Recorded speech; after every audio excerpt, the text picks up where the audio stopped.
Okay, good evening, everybody. Welcome to this press conference, and I would like to welcome in the head coach for Team Congo DRC. Head coach, you're welcome, and welcome to the media houses. Please tell us about your feelings after the match, and how was the match? You're welcome. J'ai rendu le match facile parce qu'on avait marqué assez rapidement dans la rencontre, c'est toujours important.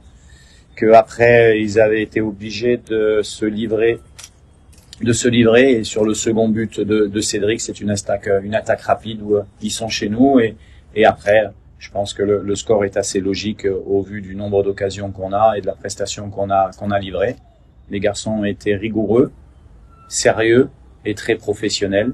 Donc on a fait ce qu'on devait faire ici et maintenant à partir de ce soir on va s'orienter vers le second match de cette fenêtre FIFA. La victoire est logique par rapport à la prestation qu'on a faite. Et puis, comme tous les matchs, on va avoir un autre match mardi.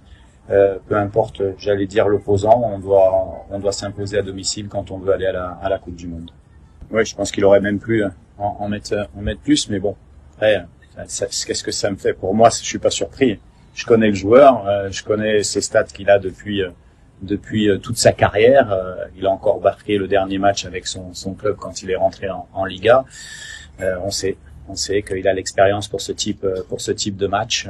C'est des matchs où il faut accepter ses conditions, où on sait qu'on a une équipe recroquevillée, il a peu d'espace devant et voilà, on sait que c'est un joueur qui classe mondiale et il l'a montré aujourd'hui. Et au niveau des attaquants, oui, c'est bien. Je l'avais dit, c'était un axe de progression pour notre équipe. Et quand nos attaquants marquent, oui, c'est toujours intéressant. Chaque match avait sa vérité et qu'on était concentré sur le prochain match, quel que soit l'adversaire, et que pour moi, la qualification se jouera jusqu'à la dernière minute du dernier match.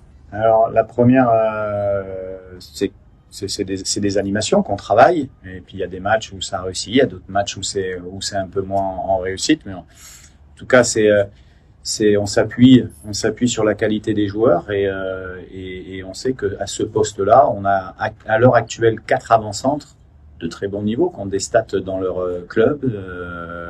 Donc on sait que dès qu'on va les mettre dans de bonnes dispositions, on va être dangereux. C'est ce qui s'est passé avec Cédric. Après, au sujet de Noah, je pense qu'on est cadre dans une équipe nationale à partir de combien, 35-40 sélections peut-être, je sais pas, mais ce sont des jeunes qui ont fait le choix du pays très tôt. Ça a de la valeur, comme Wissa, comme d'autres. Et donc il a sa chance. On l'avait fait démarrer remplaçant. Il avait fait de la Guinée, après il avait fait un peu l'Éthiopie. Après, donc c'est pareil. L'intégration est aussi pour ce type de jeunes joueurs importante en équipe nationale. Pourquoi on l'a mis aujourd'hui? C'est parce que déjà il est en forme. Et puis c'est surtout un joueur, on s'attendait de jouer contre une équipe qui utilise pas mal de longs ballons. Et on pensait que le mettre à la récupération du second ballon était important pour nous, parce que c'est un joueur qui gratte beaucoup de ballons, mais surtout une fois qu'il l'a récupéré, c'est l'utiliser pour ressortir de la densité, pour bien l'utiliser. Voilà. Donc voilà, c'est un profil qui est intéressant et qui peut soit débuter les matchs, soit rentrer en cours de match. Donc, mais c'est bien, c'est ce genre de match il n'en a pas fait beaucoup. Bien, ça, c'est des matchs vraiment ce qu'il faut gérer, terrain synthétique, beaucoup de supporters de l'équipe adverse, une équipe qui est très motivée. C'est pas les mêmes conditions qu'à Sunderland, donc et là, rappelez-vous, les premiers matchs, soit l'Éthiopie, soit d'autres, c'est un peu poussif, et puis là ça commence à être plus intéressant à l'image de ce qu'il avait fait au dernier stage et sur ce stage.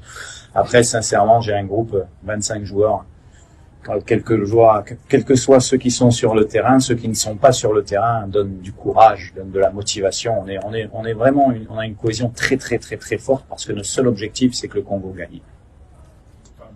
On m'a souvent posé cette question et j'ai toujours donné la même réponse, c'est que Chancel, c'est quelqu'un de particulier parce que c'est un très grand professionnel, c'est un très bon joueur, c'est un très bon leader et c'est un très bon travailleur. Donc ça veut dire que ce type de joueur peut gérer des des cas exceptionnels comme il a eu l'année dernière. C'est pas n'importe quel joueur qui peut faire des prestations comme il fait sans avoir joué. Nous, on n'est pas fous. On évalue tout ça. Et puis je suis très content pour lui qu'il puisse gérer ça, et je suis encore plus content pour lui qu'il va réintégrer Lille, qu'il va jouer, et puis que ça va encore redevenir un des meilleurs défenseurs de Ligue 1. C'est comme ça.